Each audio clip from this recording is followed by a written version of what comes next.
Welcome back, everybody, to another episode of the HR Revolution or Evolution. No matter what way we look at it, the world of HR is changing and changing quick. This show is all about the revolution of HR for the evolution of business. And we do that through conversations with thought leaders in both the people analytics space, but also the world of HR, to really garner more insights as to what we should be doing or could be doing in our roles today. And how do we evolve the function to be more aligned with the business as well as the employees' needs? And today with me, I have Chris Darone, who is the co-host. How are you doing today, Chris? I'm doing great, Kevin. Thanks so much. Really excited to have our guest today, as we'll get into that in a minute. But as Kevin mentioned, really a passion project of ours for like-minded HR professionals, CHROs, CEOs, anyone who's looking to learn how do we leverage our people, because as we know, people are our greatest asset. Our guest today is Michelle Pedzich. She is a Senior Vice President and Chief Human Resources Officer at Canandaigua National Bank and Trust. Michelle is a trusted HR leader who has demonstrated her leadership skills and expertise, not only in the business world, but also through her community involvement and her dedication on several boards and community committees. And as a result of her accomplishments, she was honored as a 2021 NHRA, HR Executive of the Year. So that's fantastic. On behalf of Kevin and myself, we want to thank you, Michelle, for taking time to join us and welcome you to the show. Why, thank you. It's a pleasure to be here. Well, I know I'm excited to get to know who Michelle really is at the end of the day, because I know you're a lot more than just a CHRO and HR leader. So I got to ask, so where are we going in Rochester or Canandaigua for your favorite bite to eat? This is a really tough question. But right off the bat, I would say a place like the Green Front. Okay. So if you know, I'm adding that to my list. The Green Front for wings, 100%. I would throw in for more of a high-end meal, I'd go to the Rose Tavern. I might go to Nolan's, Kicks on Main. We really have a pretty dynamic restaurant scene in Canandaigua. Yeah. So lots of places to choose from. And I'm sure I've just offended some restaurant owners that I love. So my apologies in advance. I love it. That's fantastic. You could have said it. I think you did. You said all of it's really, really good. I mean, you have a culinary center right there. So that's pretty impressive. Just that. So Michelle, you're going for a walk, right? You're trying to get away for a couple of minutes to, get your mind settled, and you throw on your headphones. What's playing on your headphones? What music are you listening to these days? I think it really depends on what kind of mood I'm in. It's probably not classical. Okay. It's probably something like the Chicks. So I just went to the Chicks concert in Syracuse. It was fabulous. It might be Jackson Browne, who I'm going to see on Saturday night. It could be the Dropkick Murphys. I mean, I would say my music taste is pretty eclectic, depending on what my mood is. So, but the one thing it probably isn't is something super calming, because I have a really hard time sitting still and meditating. That isn't usually how you need to work out some emotion. There you go. That's fantastic. That's great. That music, depending on what meeting you just got out of or what meeting you're preparing for, that will help set the tone for you mentally. You got that. All right. So we're having our wings. We're listening to the Dropkick Murphys. Sure. And then we're finishing that evening and we're headed to go see your favorite movie of all time. What's your favorite movie that you've ever seen? This is a hard question too. What comes to mind is completely rom-com 27 Dresses, right? If I want to torture my husband, I'll put it on for the 100th time in my house. But again, it could be some action film too. Just saw Maverick not too long ago, as a product of, middle school and high school in the 80s. Tom Cruise was very handsome. It was 100% in my wheelhouse. And I went with my daughter, who is 20, and she loved it just as much. So So those are a couple, but I would say probably some kind of really terrible rom-com that I won't even remember the plot line for. Yeah, I love you. I love those. And my wife, the Sister Act 2 is that movie that she's watched 100 times. And she's really trying to drive me nuts. Got it. So, all right, Michelle. Well, I wanted to kind of learn more about your journey. It's been an interesting one. And I think a lot of people in HR continue to evolve, right? And they evolve by almost starting at one position and then working their way up, almost exactly how you've done it. At first, I wanted to start really what you have noticed as the difference and the change from when you first entered HR and where we are at today, because it looks like you were heavily focused on compliance before, and obviously the role has evolved much further from just compliance. For sure. So if I go way back in my career, one of the things that I always share is I really thought I wanted to be an international business, like working at a hotel. Okay. And spent a lot of time when I first got out of college in the restaurant industry, where I swear I learned how to multitask. If you've ever spent any time working in a restaurant, you just know, you learn those mad skills, right? And then as time progressed, really just kept being drawn back to any time I can interact with other people, right? That's my wheelhouse, being helpful, helping move people along in their careers. I started my real first HR role as an HR department of one. Wow. And again, you're kind of thrown into a little bit of everything. So you kind of get that broad generalist experience. And then my career sort of went into the direction of HR consulting and HR compliance, and spent a lot of time not only on policy and compliance, but a lot of that role was really interacting with hundreds of companies who had questions on HR. We don't know what to do about this. Can you help me create a performance review form? I mean, any and all things related to HR, which I think really, I don't always know the answers. Spoiler alert, right? We don't always know the answers. Sure. But I think that understanding how to be resourceful and try to find information, or whether it's a regulation or a policy, whatever it may be, and then balance that with how does that work in the real world, is really, I think, a big learning that I had during my career. And then that really set the stage for me to be recruited from HR Works to C&B. So I've been, actually, I just crossed over my 10-year mark this month. Congratulations. Yeah, at Canandaigua National Bank. And I just, it's wonderful here. But that evolution, your original question is, how have things changed? I mean, for myself personally, it was really, how did I move from being transactional, making sure benefits are set, payroll set, the really administrative transactional tasks, to really thinking about how do we best support our employees in times of crisis? How do we make sure that we are retaining and recruiting the best of the best? How do we make sure we have an inclusive environment, not just a diverse environment, but an inclusive environment where people feel safe to bring their authentic selves to work? So I think that the questions have become bigger and more robust and more focused, not so much on HR, but on human capital.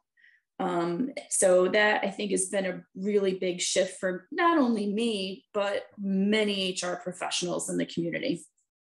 Thank you. Appreciate you walking us through that history as well, just kind of how it's changed over all these years. Yeah, and I will just add, I still have nightmares about not being able to serve all the tables that I'm waiting on.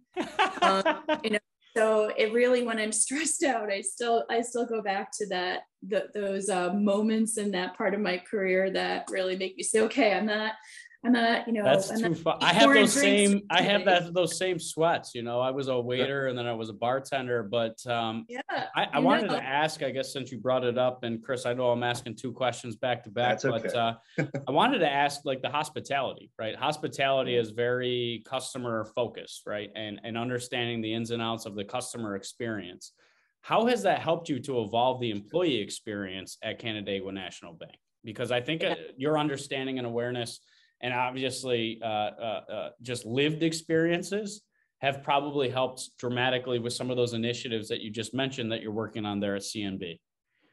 Sure. I think CNB has been known for, really in its whole existence, as being a very customer service focused industry.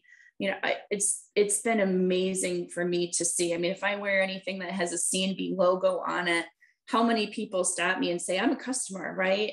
And that shows how strongly the focus is of our organization to really dial in on what customers need. I think for me specifically, it really is, how do we be really great listeners and understand what people are really asking? Because sometimes someone will say something, but what they're really asking is not what the surface question is, right? There's something deeper going on. And I think that communication skills are, especially listening skills, is one of the hardest things for us all to do, particularly the more stress and busy we get, but is 100% critical. So I've really tried to make sure during the course of my careers to, when I ask somebody how they're doing, I really stop and listen and ask follow-up questions when it's, I'm okay, right? Because there's, I'm okay, and you read the body language and you know that's not the case. Yeah. And right, and we all do that, right? Hey, how you doing? I'm fine, right? Yeah. But going deeper, and we can't do that all the time, you know, because of just how many different distractions we have. But that really listening, I think, transgresses all layers of what we do at the bank, and how we really try to teach our employees to really have that service first mindset. Oh, that's great. Yeah. Thank you, Michelle. There's a lot in there, I think, and a couple of the comments you made that really stuck with me was, you know, first off, congratulations on your 10-year anniversary. That's fantastic. And even when I was scrolling on CNB's kind of LinkedIn site, I'm seeing a lot of announcements about 15-year anniversary, 20-year anniversary, you know, you're 10 like yourself. So we're in a world now where retention is so important, you know, and we're really looking at how do we get our good employees to stay. What's the secret to the sauce at CNB that you found that you've got these, you know, incredible retention rates? Yeah, you were spot on. I mean, being a 10-year employee is really probably not all that exciting to lots of people at CNB. I mean, we have people who are crossing over 40 years, right? And that is really hard for some of us if you stop and think about that. I mean, there's many people probably listening to this podcast that aren't even 40 years old yet. So to think about, right? I am not one of them, but you know, I think that the focus, and we talk a lot about living our culture or living our core values, and thinking about how do we not kind of continue with our culture, but how do we add to our culture, right? And if there's a lot of articles out there right now that says you can talk about culture all day long, but how are you enhancing your culture? And I think that's been a continuous focus on us as we think about our employees, and how do we, when things aren't going well, like i.e. the pandemic, how do we make them feel taken care of? How do we make them feel like they're part of the family? And how do we keep them engaged? I mean, we've worked really, really hard on all of those things, and it's not easy. But that's part of the secret sauce, and everyone's looking for talent, right? CNB's looking for talent. And, but, you know, trying to find people that are going to add to our culture in being selective, not just taking anybody.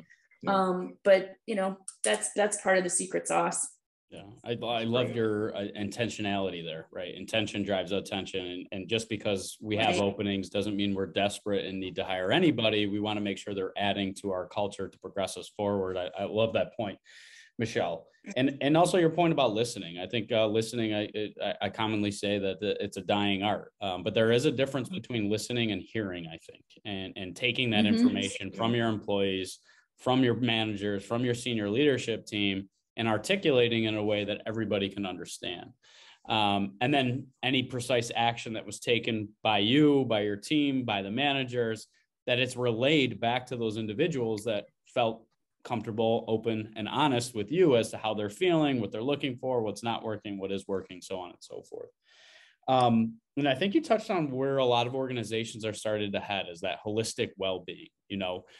Before it was really only physical safety. That was the primary concern because of workers' comp, property and casualty. There was these other things that were more important because of the potential risk. But now we're starting to see about social. And I think you just touched on that a little bit. And the social piece that I wanted to explore with you is your expertise in networking. Networking is something that I talk about quite frequently. I did not have a network coming out of college. I shined shoes at a country club. So I talk frequently with up and comers of the importance of networking, and more specifically to HR, because sometimes we can feel trapped in roles if we don't feel like we can find another. And I wanted to ask you, how much has networking helped you, and what advice would you give to HR professionals today that are interested in becoming more involved in networking? I think this is a great question. And I think that what throws a lot of people is the term networking, right? That feels very salesy to some people, very business development.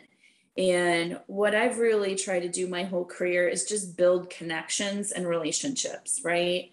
And that for me, specific to HR, started with joining the board of the National Human Resources Association, and becoming a member of SHRM, which is Society for Human Resource Management. Most of your listeners will know. But doing something local where I could just meet people who had some of the same interests that I did. I also really knew that giving back to the community is such a natural and easy way to network and build relationships. And I'm telling you, if you are an HR professional and you want to serve on a board, boards are desperate for individuals who have some HR competencies, right? Because everyone has to negotiate through how to have tough conversations. How are we finding talent? What should our benefits programs look like? How do we handle disciplinary issues, whatever it is. So I think that my view on networking is really, how do I put myself in places that I really care about, that make it easy to have conversations?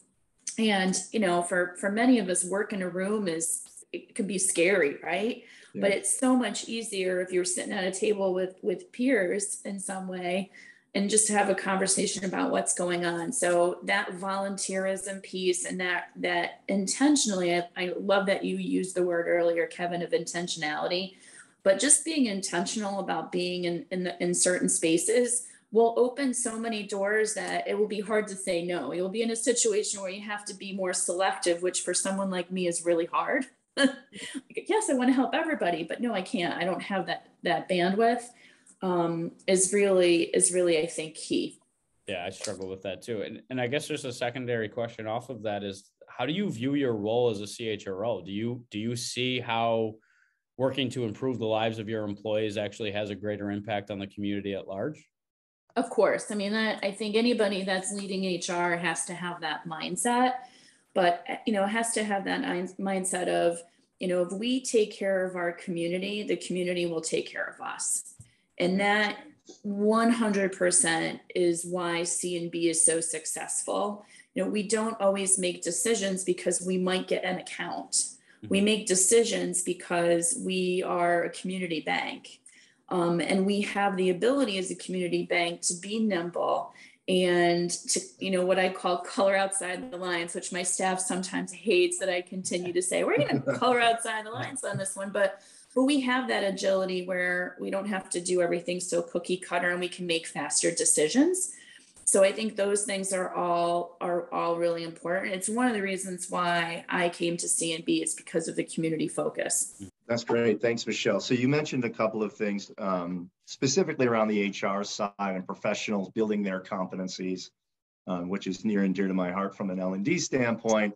But you also mentioned something earlier that really stood out to me. It was, it's tricky in HR because you want to follow the process, the policies, the guidelines, but you also have to balance that, you said, with what works in the real world. right? Mm-hmm. So just because it's written on paper doesn't mean that it's going to be easily implemented across the organization. Can you give us a few examples of how you had to work with the business leaders, CEO, CFO, to really, demonstrate that ability to make those connections that, hey, we can really help the organization out here? Yeah, we talk there, and I didn't coin this term, so I can't take credit for it. And I honestly can't remember who did, but we talk a lot about balancing performance with humanity. Okay. Right. So especially when we're thinking about, decisions, even something as simple as, how much vacation time do we give to people? Yeah. Right. We know we have jobs to do. We know people, have to be able to get their tasks done, but we also know everyone needs a break. And so we're in the process right now of looking at, do we have the right levels of vacation? There's some companies that are, you have unlimited vacation, and I don't know that we would go as far as that, but walking through that exercise is a great example of, sometimes you can see surveys and information that's out there that suggests what the answer should be, but then you need to stop and take a step back to say, well, that's great, but how does this impact us and our employees? Yeah. Right. And sometimes doing what everyone else is doing is not the answer. It's doing something a little bit different to kind of keep people engaged. So that's one quick example. Yeah. Hopefully that answers your question. Yeah, that's great. Thank you. Appreciate that. And one of the things Michelle, you talked about earlier was the ability to be agile, flexible. We talk about some of the organizations that I consult with and meet with. It's like steering the Titanic into the Erie Canal in some of these organizations. It just takes forever. They're very slow to adapt to change. How do you get your senior leadership team comfortable with these new ideas, right? The world of banking, I'll be honest, it probably was not focused on human capital and wellness and well-being. And maybe CNB is totally different than normal banking. But how did you get your senior leadership team to take a more holistic view of the business, where it's simply not just financials and financially driven to optimize costs, to find efficiencies, to save money, that actually there's more to the story, and human capital is actually a better predictor of future success than some of these financial statements that they have relied on so heavily for so many years? How did you build that credibility or that trust with the leadership team to see it a little bit more holistically and not one way? I think that's such a big question, right? And I think you said a couple of things. You hit on a couple of words. It's the trust. It's thinking about our employees not just as, widgets, right? These are, individuals are just going to get things done. It's thinking about them as people and understanding that if we don't have opportunities for people to be celebrated or be recognized or attend, be able to go in and volunteer a day of caring and recharge, then we're missing some opportunities. The great thing for me is that CNB had a long history of thinking about things outside of just the numbers. So for me, when I came in 10 years ago, is how do we enhance this? How do we formalize a wellness program, for example? How do we make sure we have a diversity, equity, and inclusion group meeting and talking about issues that are really impacting our employees? So sometimes what I'll do, my little piece of advice is sometimes I'll pilot something. We're just going to try this out. Mm-hmm. Let's see if, like a mentoring program that we kicked off last year, we're going to start with a small group and see how it goes and see what return we get on this, and just making inroads to test something out. Almost always, and almost always it's successful in some way, and we make adjustments and we learn. So I think part of that has to do with me. I understand the financials. I've worked hard to understand how a bank works. I'm not an expert. I don't know every piece of how everything works, but I can hold my own in talking the language with others to say, I understand that that's our efficiency ratio as a company, but let's take a look at, some other metrics here. And that's been really, really helpful. And it's been, that's taken a lot of time to really put myself in a situation where I can really have those conversations, but it's worth the effort. So it sounds like finding a common language, and you enhanced your credibility by really understanding the financials of the business. So you could talk more probably in financial terminology that they would actually understand as well. And that's similar to what Chris and I find with arming them with data. Right. Numbers are the international language of business. And data is a way to help kind of show the effectiveness and to your point, that return on investment for such a pilot program, so they can see that, hey, there is a cause and effect, and a greater understanding and more aware that we become of that fact, the better and more precise that we can be. Thanks for that. Yes, and I also love that you brought up the data, depending on where you're from. Data or data. Tomato. Yeah. That's right. And I bet I say it both ways during different conversations, but sometimes we will hear an assumption from somebody in one of our lines of business, whether it's, our turnover is X, or all of our employees are moving to our operations area. And we'll take a step back and say, well, let's just check that. And oftentimes when we actually look at the numbers, when we can look at what the story really is, it doesn't align with what someone's just making an assumption on, and then gives us a conversation point to start to say, okay, now that we're looking at this data, let's talk about what this really means. Yeah. And how do we adjust? And it is really interesting because we often so much react on emotion or the last bits of information we've heard and seen, and we have to dive a little bit deeper. So having someone who understands analytics in HR is really, that is important. That's no small thing to have somebody that can run some data. And then you have to be able to take a step back and say, okay, well, what does this mean? Yeah. Right. Sorry. So there's looking at the data, and then the harder part is like, what are the conclusions? What are the questions that we ask now based on this? And how do we come from a place of curiosity about this and not, okay, this is what this means. Yeah. And I think that translation portion that you're describing is the hardest part, because you have to have understanding on both sides. But a lot of my friend being a data scientist himself, if I handed him a bulk of HR related and business related data, he wouldn't know what to do with it. It would be your years of intellectual capital that you've garnered as to know what questions to ask and why we're asking those particular questions. Awesome. I think that's so.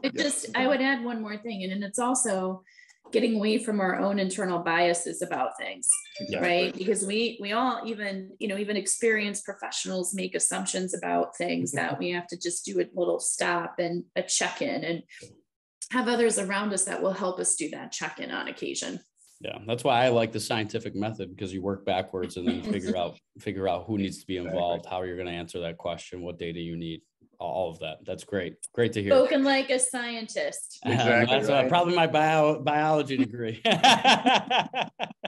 There's a lot in there, and there's a lot to that, though, I think, as well, because I think traditionally people looked at HR as being emotion driven, being, people driven. So the fact that now we can back up a lot of the, the asks, the requests, the moving forward with the real data, and use that data to help us not influence, but tell the story, we'll say, is really helpful.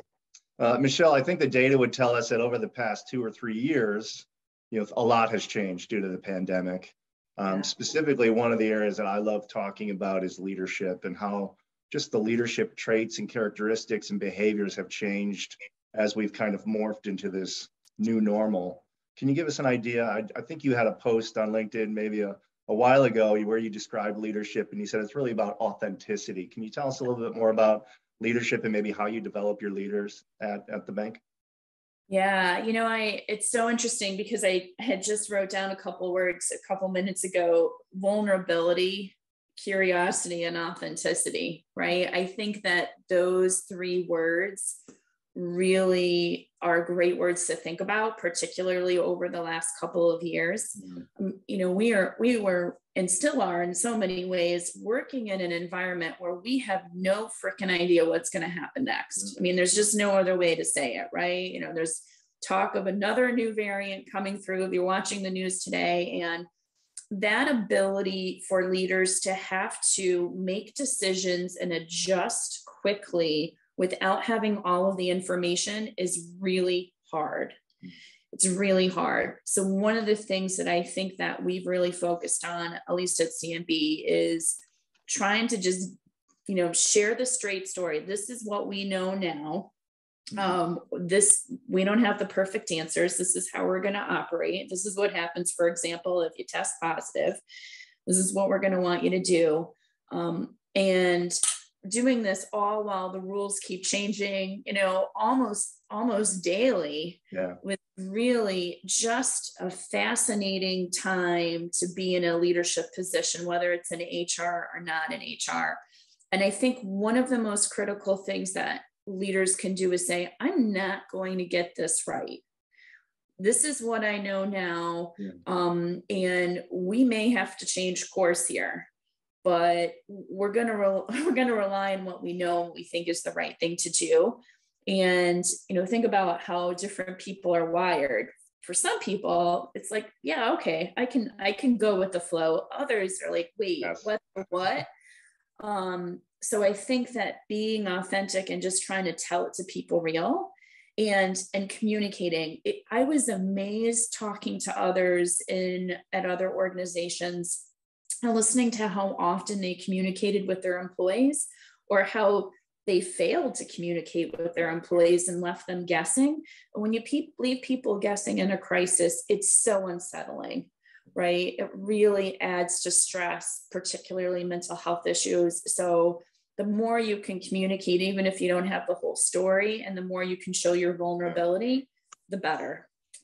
And I think just like you're touching on is the transparency component of that, and just being open and honest about these things, and arming everybody with the same information so they can almost fill in the blanks or come to their own conclusions, but at least you're being open and honest. And that's why I love the vulnerability aspect, because in leadership before, I figured very poor at showing our emotions, right? Or showing probably more negative emotions when we're frustrated and angry, but we always had to have the answers in leadership.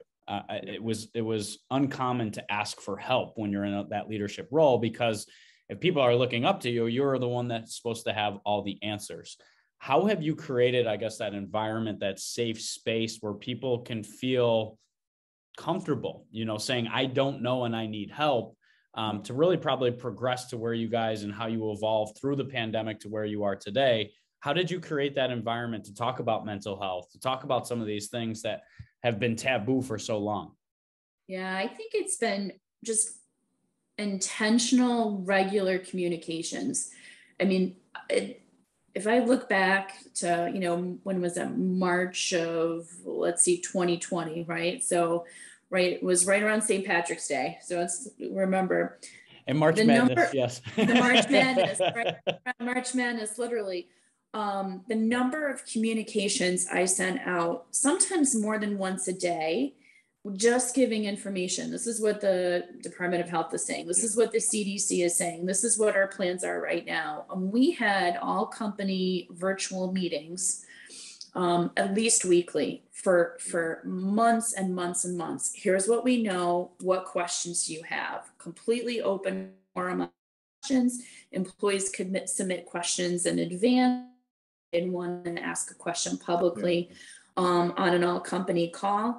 And I think, someone said to me, you're faster than CNN with getting the word out. And I was like, yes, right. But that's because that became such a focus of what we did, particularly not only myself and our CEO, but our other members of management and my HR team. And guess what? That piece of that was never on any HR job description. It was never in my CHRO job description to start managing internal communications. Exactly. But I think what, by nature of the role and thinking about focusing on balancing performance and humanity and all of those things, it just became an avenue to really keep people connected. And when you have people connected in that way, then that trust stays. And also didn't hurt that we basically said, we don't know what's going to happen. You may not be able to come to work. You may have kids at home that you need to stay home, but guess what? We're going to pay it anyway. So taking that pressure off the situation certainly was was also a factor in helping keep people engaged and calm and feeling safe.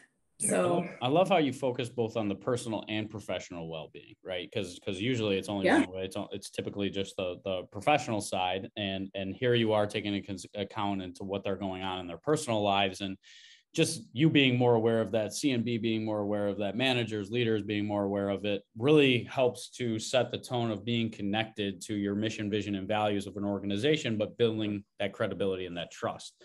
And trust was the fundamental component to that thing everybody was searching for, which was resilience at that point. And that only came from being open, honest, transparent. And something I wanted to ask you about is really that what you described as you putting it out before CNN put it out.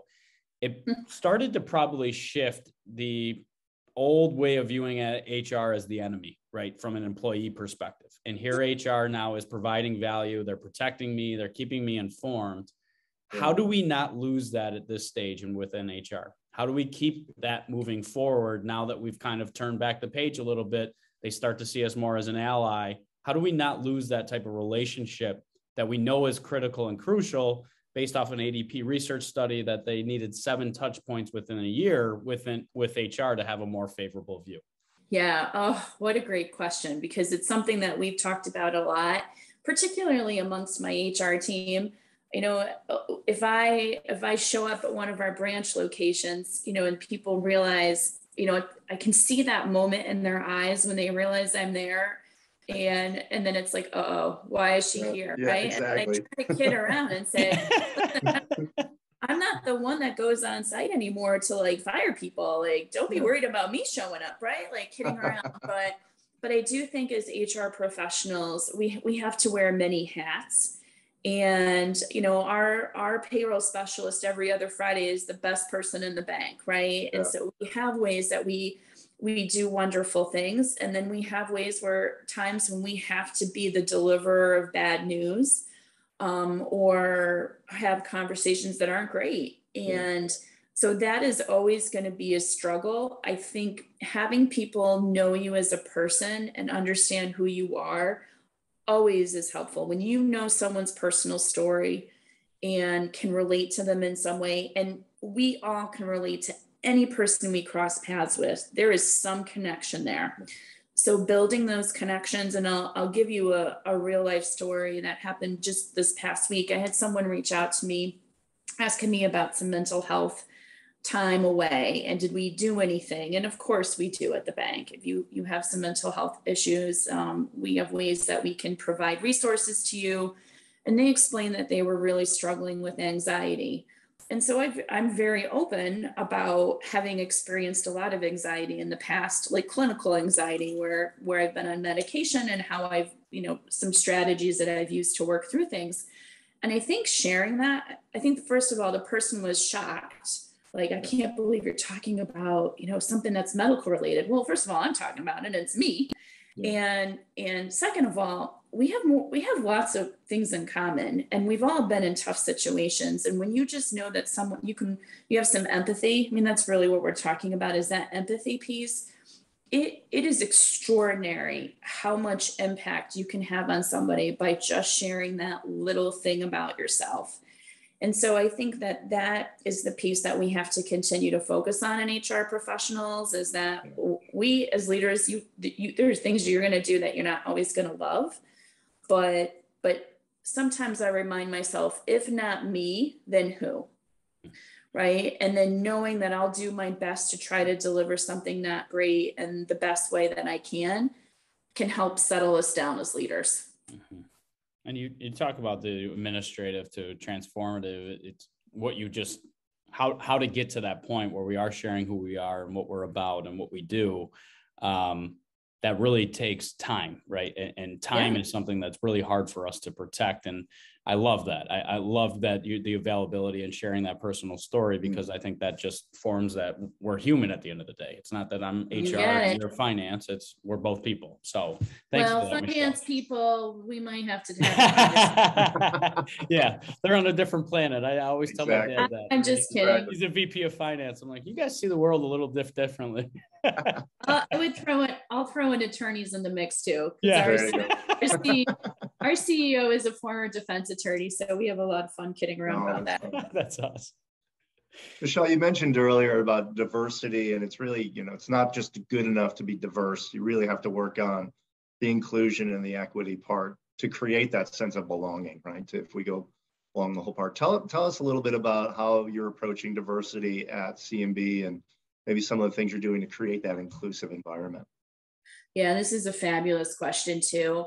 You only have to look at the news for 5 minutes to understand how polarizing things are out in the world today. And, with 650 employees, or when you have 10 employees, everyone's going to have a different place that they've come from and how they kind of show up at work. So we are really trying to dial in on how do we get people into conversations where they can, again, share their story, share who they are, share what makes them feel safe coming to work, share experiences that haven't been great, where we can learn from them. We recently had a panel discussion and had somebody from a lot of different communities. There was someone from the LGBTQ plus community, there was somebody from the Black community, there was somebody who is in a wheelchair, right? So we really try to have a good cross section of employees, and you think about that intersectionality, right? I mean, we all have these different pieces that we bring to the table, and just ask them all the same questions. We did it on an all company call that was recorded for people that could miss it. And, what makes you, what makes you feel great coming to work in your past? Where are some things that haven't made you feel great? And it was extraordinary because it wasn't focused on more focused on how do we set an environment where people can bring their authentic self into the workplace. So that's one example that we're doing. And it's hard because it doesn't matter what you do, there's still going to be views that aren't going to understand, and people are at different places along their either understanding of DEI related issues or whatever it may be. But, that's the approach that we're taking, as opposed to saying, here's 12 training courses that you must go through. Yeah. And now you've checked off a box, but there's been no conversation. So that's really C&B's approach. And we're continuing to look for speakers and opportunities and ways we can get people in groups just to have dialogue, so they can learn from each other.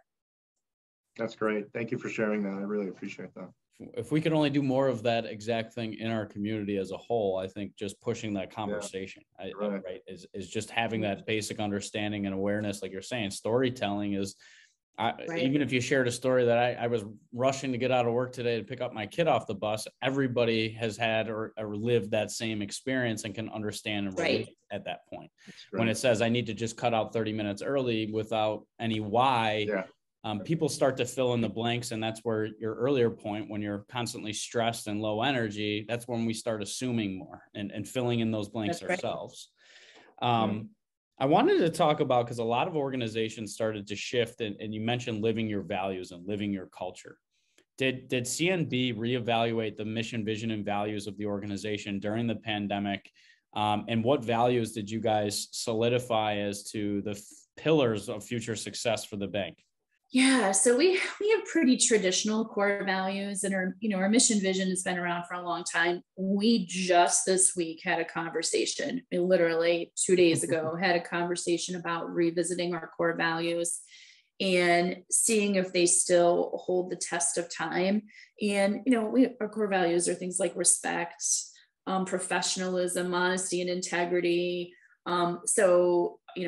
Customer service focused behaviors, all of those kinds of things. But I think it is a healthy exercise for any organization to go through to say, okay, we have these words on the paper, but how do we live them?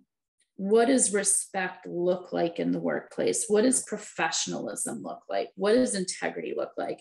And so we're going to spend a little bit of time doing a little deeper dive into those, into what the meanings are.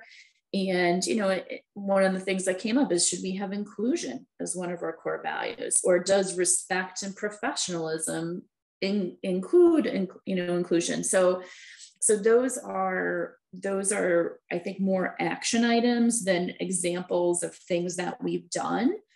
I think we try to always go back, even when we do a couple of different surveys a year, one we call our annual culture survey, and we try to have behaviors wrapped around that tie into all of those values. But continuing to look at them, are we still asking the right questions?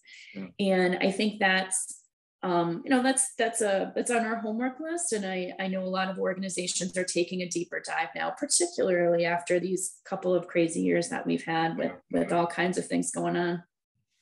So speaking of the couple of crazy years, and thank you for sharing your answer to that last question. That's really helpful. And I think you're right, revisiting the mission, vision, values on a maybe not every year basis, but always reflecting, do these still hold true for us, is really important. And the last few years have been crazy, which brings us to our last question that we love to ask all of our guests is, where do you see the future of work going? So much has changed over the last, 36 months. It's hard to have that crystal ball to know exactly what's going to happen over the next 36 months, but just based on what you've seen and experienced, where do you see the future of work headed? I personally see a continued look at having flexibility, right? So if you're an employee, and I'll give the example, the individuals that work in our branches really don't have a lot of flexibility about where they can work. They have to be there for the customers, but 2/3 of our employees do have some flexibility, and understanding that, where do your employees work best? Where are they the most productive? And what does that look like to you? We're going through this exercise, even with my department, to say, as we move forward in time, what does your perfect schedule look like to you, and where are you? And how can we help you have that schedule, but also be able to connect and collaborate and communicate with others?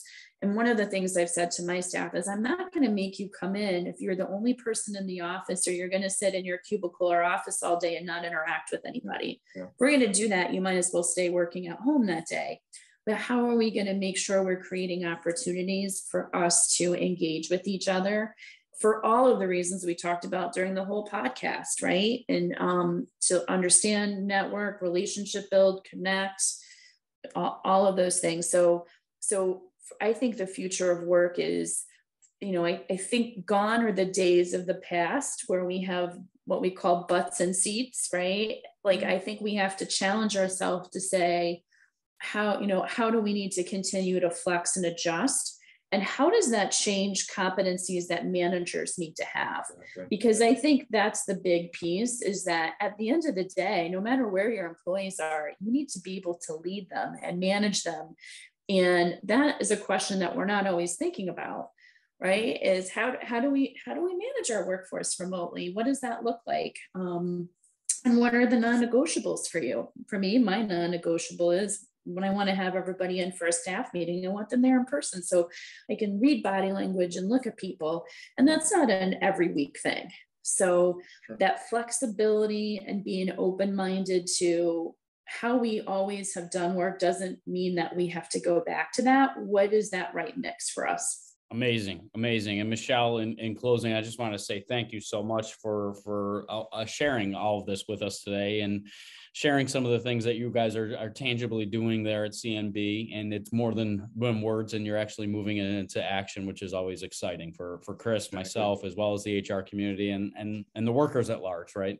I think we're really excited to see where the world of work is headed. And it's awesome to have futuristic views and opinions to know where we're kind of headed. So I appreciate you sharing that with us and all the other intellectual capital that you shared. And I just want to say thank you so much for agreeing to be a guest on our show, and for being a wonderful mentor to a lot of professionals in the space. So thank you again so much, Michelle.